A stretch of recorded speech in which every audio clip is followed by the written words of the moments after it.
Nos encontramos en el estuario. Sí, sobre esto de el tema lingüístico, ¿qué tipo de, o sea, en qué resultó? ¿Existe hoy diversidad lingüística en la vida cotidiana de Israel? Un proyecto, en los años 70 fueron tremendos y se obligó a los inmigrantes, vinieran de donde viniesen, que no hablaran con sus hijos en las lenguas de origen, sino que hablaran en hebreo. ¿Sí?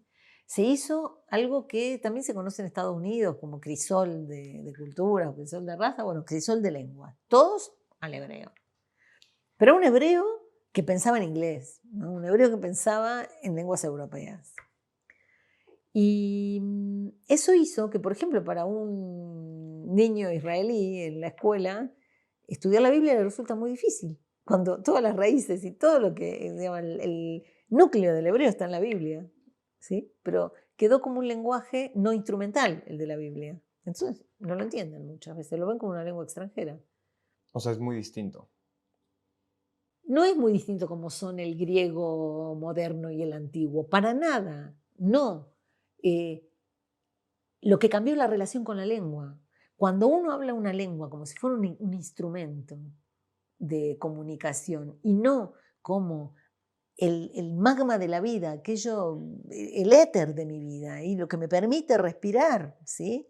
Yo no traduzco mis pensamientos a la lengua. Los pensamientos son posibles por la lengua. En vez de tener esa relación,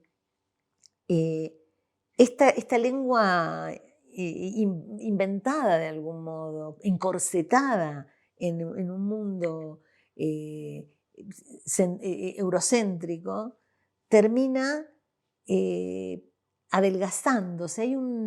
Hay un pensador muy interesante que se llama Eugen Rosenstock-Huessy, que habla de 4 enfermedades de la palabra, ¿no? Y la guerra es la peor de todas, que te voy a decir solamente la guerra, es donde eh, nadie se escucha. ¿Sí? La guerra es esa, donde lo que quiere decir una cosa para uno de un lado es exactamente lo contrario de lo que quiere decir para el otro, ¿no? Cuando paz significa lo contrario de los dos lados, está difícil, ¿no? Llegar a una idea en común de la paz o libertad, ¿no? Es lo que está pasando ahora.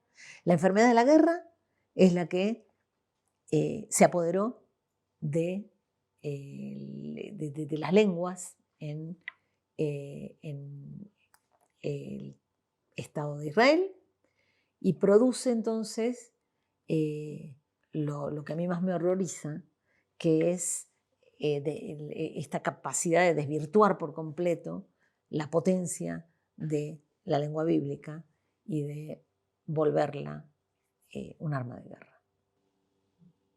Yo, la verdad, desconocía que esta parte del hebreo como una construcción. Me parece muy interesante pensar en eso porque también algo que he pensado, por ejemplo, siempre, un tiempo estudié francés, no lo hablo, pero me era muy evidente cuando lo estudiaba por qué era como una lengua como de pensamiento y de filosofía, porque la forma en la que te hace instrumentar tu cerebro, el francés, por así decirlo, te genera esa profundidad de pensamiento, ¿no? Bueno, por lo menos esa impresión me dio a mí. Esto es algo que no es como que... Fui profesora de francés, a mí me encantaba, justo por lo mismo. O sea, no sé, es algo que yo percibí. Y en lo que me comentas me da la idea como de que se complejizó el idioma, lo cual te hace como eh, hablar como en etapas, o sea, como pasar por etapas para poder llegar a una idea en lugar de poder expresar esa idea porque el idioma así te lo permite.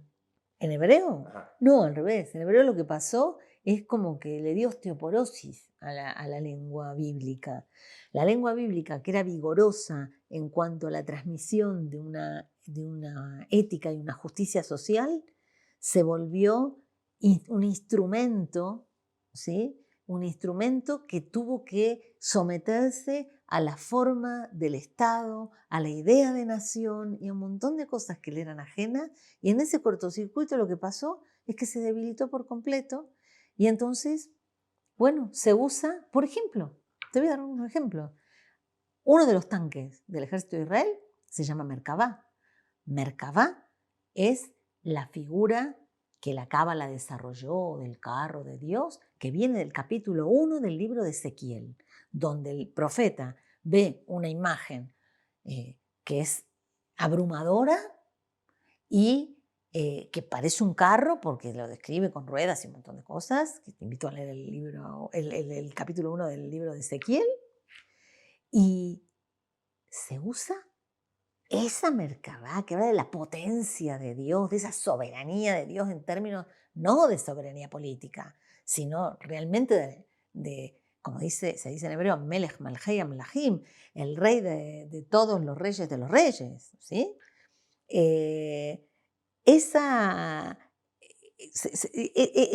significante pasa a ser el nombre de un tanque que lo que busca es destruir a los demás. ¿Sí? La figura del capítulo 1 de Ezequiel no buscaba la destrucción. ¿Sí?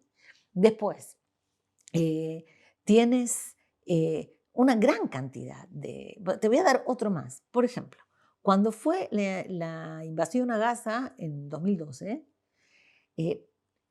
siempre ponen nombres a las operaciones los israelíes. La palabra operación ya es un problema porque Mivtza en hebreo no solo es operación, sino también oferta. ¿Sí? Como una gran oferta que agarraste, ¿no? Bueno, eso.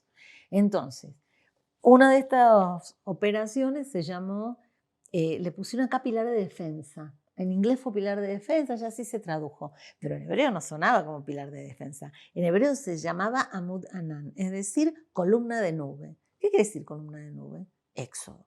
Cuando salen los judíos, los esclavos de Egipto, y están en el desierto, para no morir, los acompaña. De día, una columna de nube y de noche, una columna de fuego. Para protegerlos, ¿no? Para que no se mueran de frío en la noche y para que no los calcine el sol durante el día.